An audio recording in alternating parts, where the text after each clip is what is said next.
Okay, so I want to welcome to our screen Suzanne Kenny and Ellen Kale. They're our chair and co-chair of the Grievance Committee. You guys want to just give yourselves a quick introduction? How long have you been doing this and working with the Grievance Committee? Suzanne? Good morning, everybody. I'm Suzanne Kenny.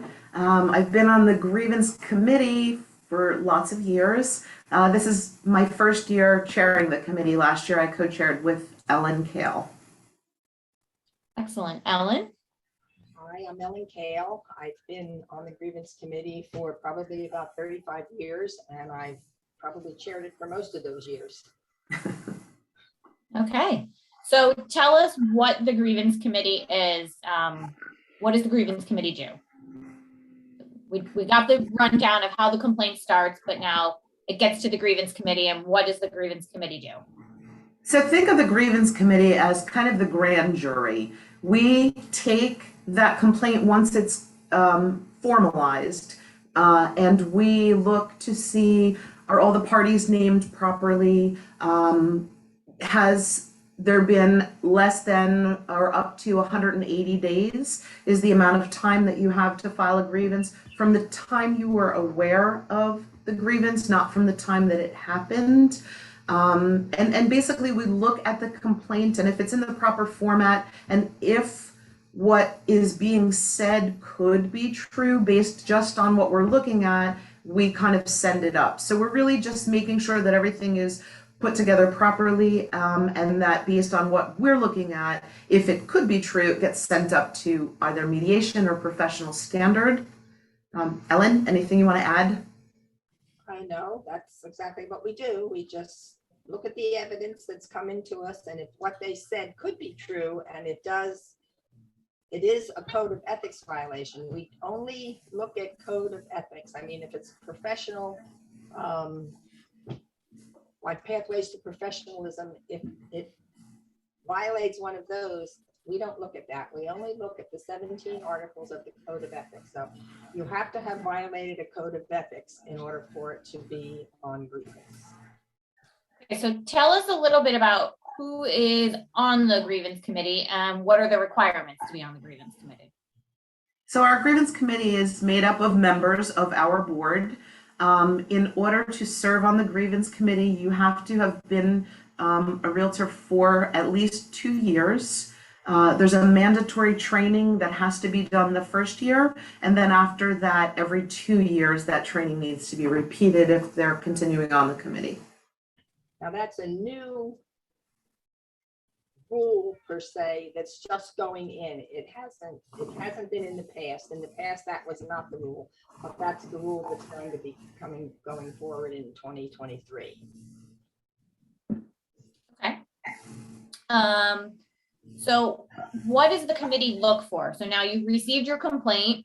What is it exactly that you're looking for when you're looking at the information that's put in front of you? How are you deciding if the complaint's moving forward or not?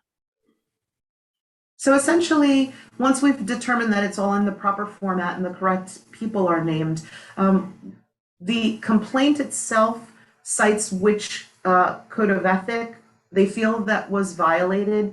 So essentially, as a meeting, we go through that code of ethic and we feel, was it a violation or was it not? So we can, if we feel what happened could have violated a different code and they just cited the wrong code, we can swap them out. We can amend that for them.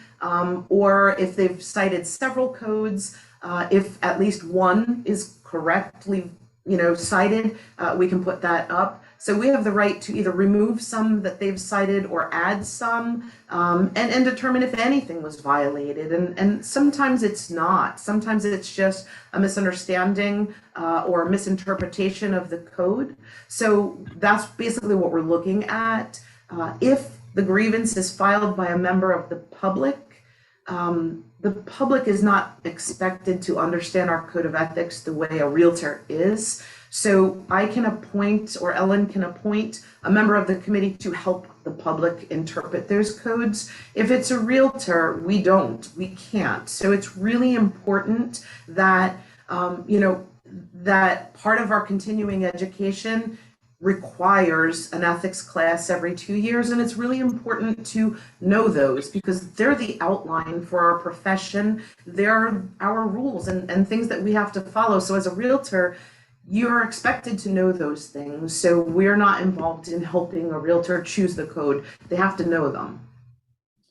So you mentioned possibly being able to help out a member of the public. So do any of the parties get to speak to someone before they go to the grievance committee meeting, or do the parties go to the meeting? Tell us a little bit about how that works.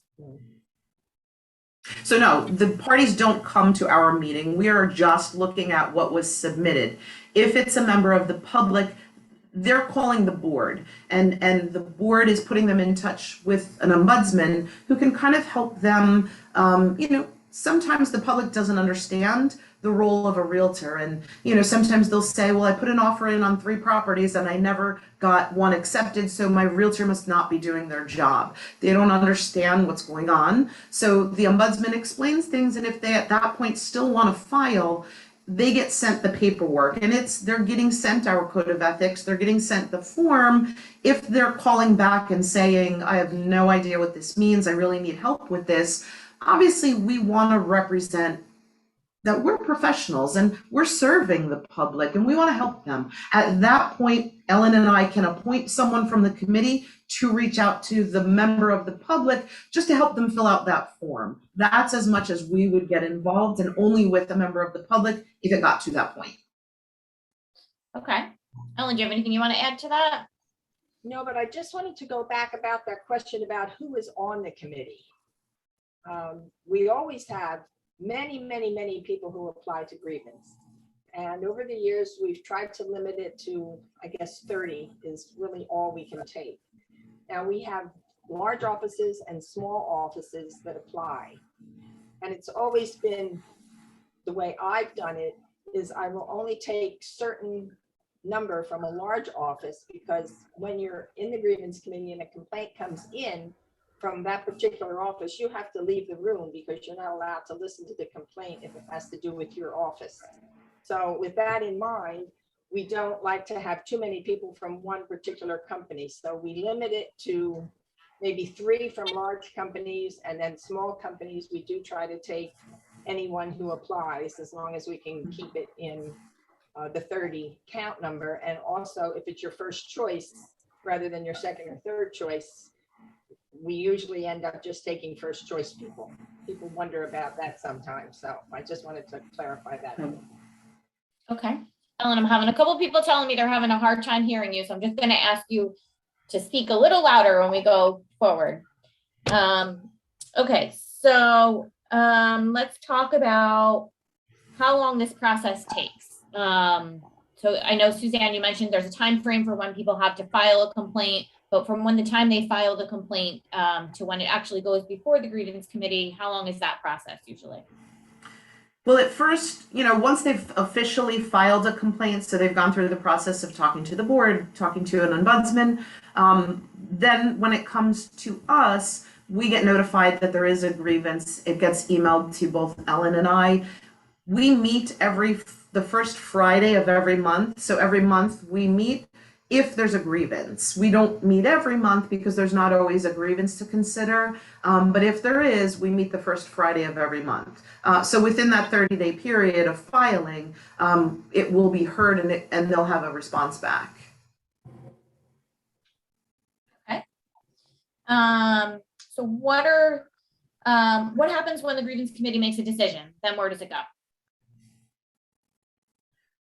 So once we've decided that we are sending it on, it will go. There's always the opportunity to choose to mediate, which is both parties coming together, or it goes to a professional standard hearing. So we send it to the next step.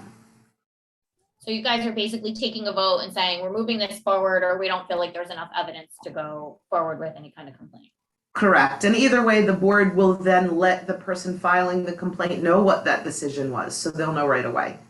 Okay. And we're going to hear from our mediation and professional standards committee chairs next. So they'll be able to tell us what happens when it hits their committee.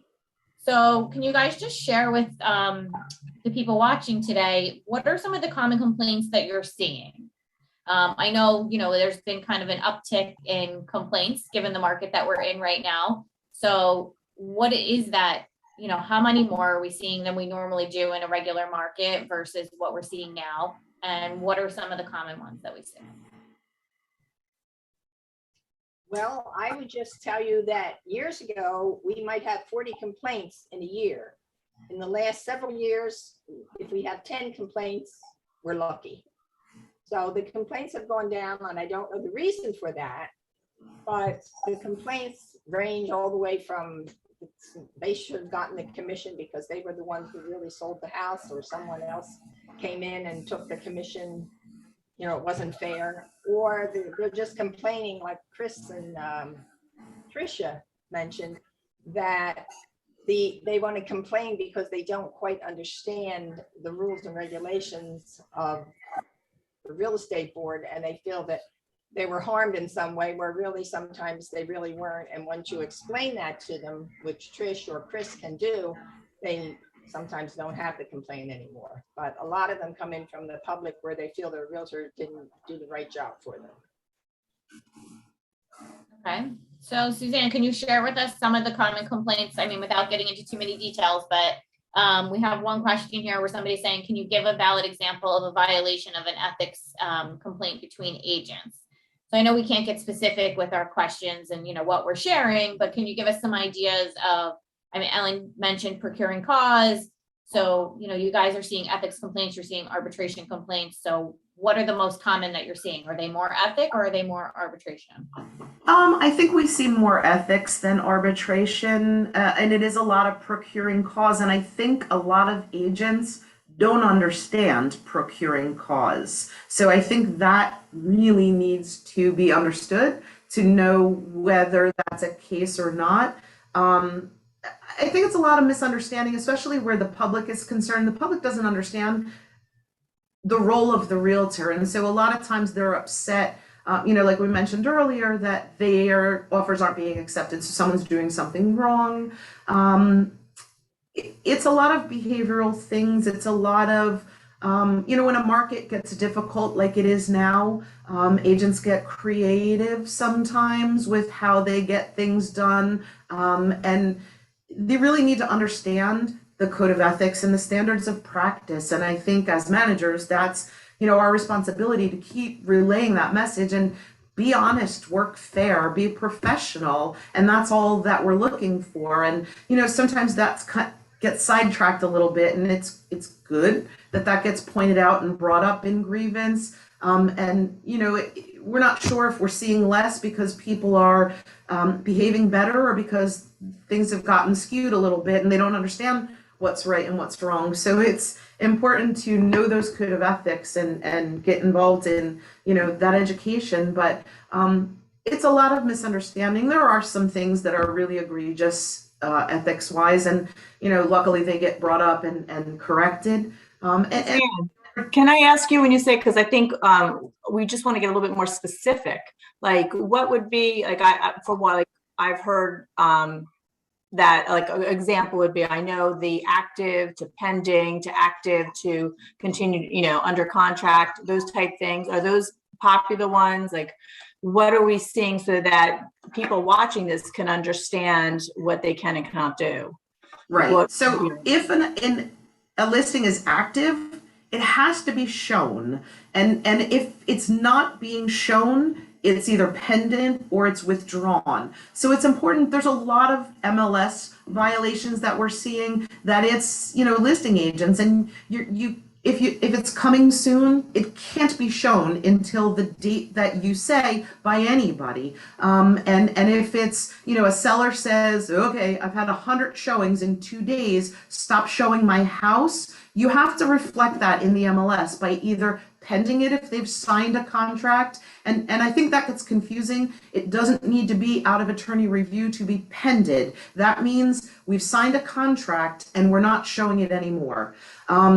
It can also be withdrawn if, a seller says, hey, we're going away for a week, stop showing my house, temporarily withdraw it from the market. But if it's active, it has to be shown. And agents need to answer their phones and answer those questions. And you know, a lot of times if you have a hot listing and you're getting 100 calls and requests and things, agents kind of shut down and turn off their phone. Those are the complaints that we're getting, because understand those 100 agents with a buyer have a buyer that's freaking out because they want an answer. So we all need to make each other look good in order for our profession to be professional, because when one buyer's agent is saying, I can't get any answers, they're on social media saying these realtors, and we're all affected by that. So be a professional, answer your phone, follow the rules. And that's a lot of what we're getting is, you know, there's not a lot of inventory right now. It's a fact. And, you know, so the way that's being handled is reflected on our profession. So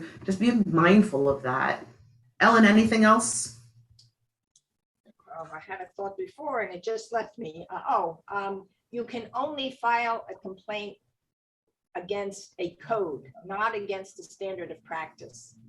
But I remember one recently that we just had, that the person complained about his realtor because he didn't think that she was protecting him. And he was complaining that she was doing all sorts of things against his listing and it wasn't selling. But it really came down to the fact that him and her, whatever, they didn't have a very good relationship. He didn't like her, and so he was complaining about all sorts of things, but none of them reflected the code of ethics. So sometimes people get personal with their complaints and they have to keep it professional and have a reason that they're actually making a complaint. So I think that's where that whole initial conversation comes into play before it even hits grievance is, do you have a valid complaint here? And this is why we're asking people to cite a code of ethics violation and things like that. And it must be one of the articles. The standard of practice can help support it, but you cannot put on your complaint that you're violating a standard of practice. You have to violate the code itself. Okay, great. So I'm not seeing any questions popping in. So with that, I want to thank Suzanne and Ellen, and we're going to move on and bring Jeannie Wheat in to talk about mediation.